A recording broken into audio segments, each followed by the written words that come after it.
讲到北韩，大家的印象上是独裁、集权、不民主。但你知道吗？北韩不只会定期举办全国大选，而且这几年的投票率都超过99%，完胜世界上所有的民主国家。这到底是怎么一回事呢？今天就让我们一起来聊聊北韩的选举吧。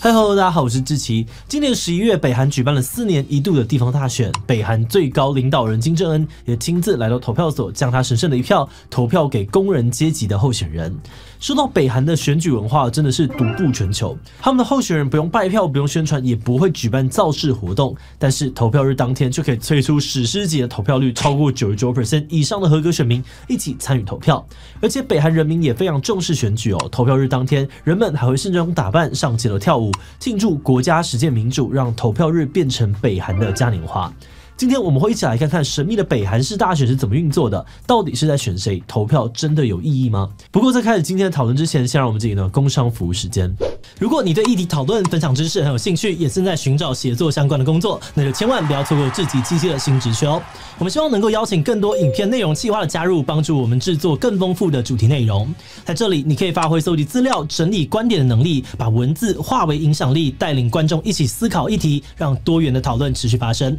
不管你找的是全职工作还是在家兼职接案，志祺七七都能够提供合作的机会。透过自由弹性的工作形态，我们希望能够让你全心的投入创作，也能够获得稳定的收入。如果你不确定自己适不适合写脚本，那我们也有提供稿费的适合作机制，让你实际体验企划的生活，跟总编交流你对于合作方式的期待。现在就给自己用写作实践理想机会，跟我们一起追时事、聊议题、发想新节目。现在就上我们的官网应征吧。北韩的选举是在选谁呢？要讨论这个问题之前，我们要先来聊一下北韩政府长什么样子。大多数的人对于北韩政府的印象可能只剩下金小胖一个人。毕竟呢，他想要射飞弹就射飞弹，想要干嘛就干嘛，整个政府好像都只听金正恩的指挥。但其实根据宪法，无论中央或是地方，北韩都设有人民会议，中央有最高人民会议，地方则有地方人民会议，他们会负责修改法律、审查预算，还有监督政府施政。甚至如果最高人民会议勇敢一点的话呢，还可以放多数决把金正恩罢免掉。这些会议里面的代议员就是经由选举选出来的民意代表。最高人民会议选举呢，每隔5年会举办一次，而地方人民会议的选举则是每4年举办一次。而今年11月举办的就是地方人民会议的大选。不过根据外媒的看法这些民意代表对于政府的影响力可以说是趋近于0，基本上所有的候选人都由执政党钦点，也都听金正恩的话，完全没有监督施政的功能。如果执政党想要通过什么法律，代议员们也是同意啦，哪次不同意，成为政府的橡皮图章。那虽然说选举这件事情可能没有办法改变什么事情，但对于北韩人民来说，选举可是绝对不能够错过的年度盛事。如果你在投票日当天去参观北韩的投票所的话呢，你会看到超魔幻的场景。每个从投票所出来的人呢，脸上都挂着满足的笑容，而投票所外的人也会有一堆人在唱歌跳舞，甚至还会有乐队在旁边伴奏，就像一场热闹的全国庆典。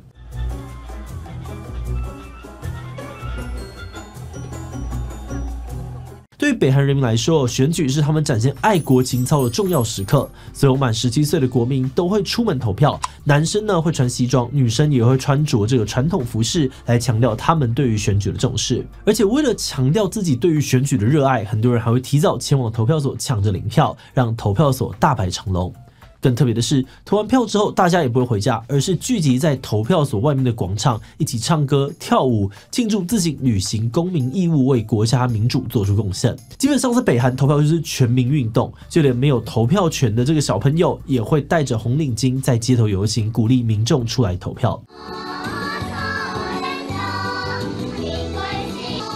而在这样子的选举狂热之下，北韩这几年的投票率每次都突破了99%。根据北韩官媒说法，全国上下只有出国在外或是从事海上工作的人没有办法投票，其他所有选民都出席了。不过，曾经有脱北者透露过，他们其实没有选择一定要投票，这是因为北韩政府会检查选民名单，如果你的名字没有出现在投票所的话，他们就会怀疑你有问题，对你进行调查。所以很多人为了不被盯上选择乖乖去投票，才会造就如此惊人的投票率。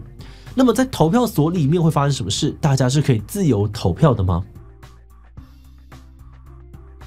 过去几次议员大选，北韩所有的选区都只有一个候选人而已。民众领完票就会发现，选票上面只有一个候选人的名字，也没有可以盖章或是勾选的地方。大家要做的事情非常简单，就是拿着这张选票投进一个公开大家都看得到的票轨里面就好，表示你赞成这位候选人当选。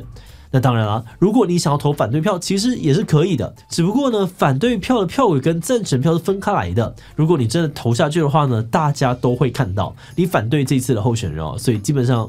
没有人这么做。像是2019年北韩举办了中央跟地方的代议员大选，每位候选人的得票率呢都是完美的100%，在将近2000万的选民当中呢，完全没有任何人反对候选人名单。北韩官员对于外界的解释是：我们将全国人民视为一家人，因此我们全国同心投给选定的候选人。对于这样子的数据呢，各国其实见怪不怪因为北韩这几年的大选差不多都是类似的情况，只不过2023年的大选结果倒是让大家有一点点意外。2023年的选举结果呢，有3个主要的亮点。第一是出现了反对票，这次候选人的得票率呢不再是完美的100%，直辖市人民会议的候选人赞成率呢是 99.91%， 反对率是 0.09%， 其他地区也差不多。那虽然反对票的数量可能比北韩制造的压缩机还要稀少，但是对于外界来说，这可是天大的新闻，因为这是北韩从1960年代以来第一次在地方选举当中出现反对票。不过专家分析有反对票并不代表真的有人公然造反，而是北韩当局安排好的结果，目的是要让选举看起来更民主。第二个亮点呢是出现了复数候选人。今年8月，北韩有修法，首度准许同一个选区可以出现1位以上的候选人。而今年选举呢，确实也在少数的地区出现了2位候选人竞争同一个代议员席次。不过专家还是认为北韩当局应该没有变得比较开明，而是跟刚刚讲的一样，只是想要让选举看起来更民主一点。第3个亮点呢，则是投票率下滑。这次的投票率呢，从4年前的 99.98% 些微下滑到了 99.63%。对一个人人都要投票的国家来说，有一点点的不寻常。有分析家就认为这可能代表北韩当局的控制力有稍微的减弱一些。那么说到这里，有些人可能也会疑惑，如果北韩的选举真的跟外媒说的一样，候选人是安排好的，反对票也是安排好的，那么为什么不算一算选民人数，直接把票通通投到票轨就好了？这么大费周章的举办选举，到底是为了什么呢？专家认为北韩举办大选其实是有很多好处的，我们可以从对外跟对内这2块来谈谈。对外的话呢，北韩可以用由选举这件事情来向国际强调，他们跟其他国家一样都是合法的政权。对内的话呢，好处就更多了。首先，对于掌权的人来说呢，他们可以借由大选对于政府内部进行换血，用选举的方式让不喜欢的人淘汰，把自己的人脉安插进政府里面。举例来说，金正恩的妹妹金宇镇呢，就是在2019年用选举的方式成为代议员进入中央机构。而再来，选举也是北韩重要的政治仪式，当局可以声称自己获得了民意的授权，强化国民对于金氏政权的忠诚度，对于稳定社会局势有一定的帮助。最后，也有专家推测，选举其实是北韩执行人口普查的一种方式，因为所有的选民都要到投票所报到，北韩可以清查名单，抓出是不是有人叛逃成为脱北者。假设有人失踪的话呢，也可能展开调查或者是追捕。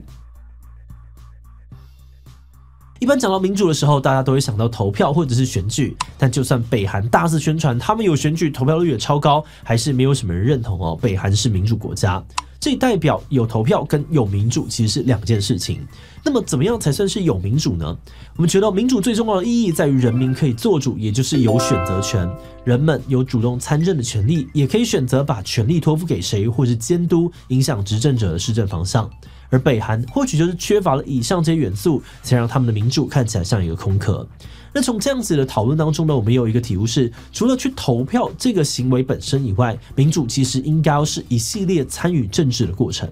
字面上面来说呢，民主的意思是由民众来做主，而做主这件事情，除了拥有决定的权利之外，我们觉得负责的做出决定，对自己的决定负责，其实也很重要。就像买股票之前呢，我们需要长期观察，买之后也要监控状况。假设自己没有经过仔细的研究就去买，然后祈祷它为自己带来利益，那其实就很像是把选择权交给未知的赌博行为。所以我们觉得，在投票前的日常生活当中，关心各种政治或社会议题，一起凝聚共识，找到可能的解方。投票之后持续的监督、观察政治人物的表现，参与各种社会议题讨论等等，都很重要。那这样的循环看起来虽然很累人但这些或许都是落实民主政治不可或缺的环节。因为拥有权利的背后，往往都伴随着义务或者是责任。所以最后这边呢，也顺便提醒大家台湾的大选还剩下最后几周，在那之前也别忘记多多研究相关的资讯，一起实践我们好不容易拥有的民主吧。那今天最后呢，想来问大家，看完这一集你会怎么样看待北韩的选举呢？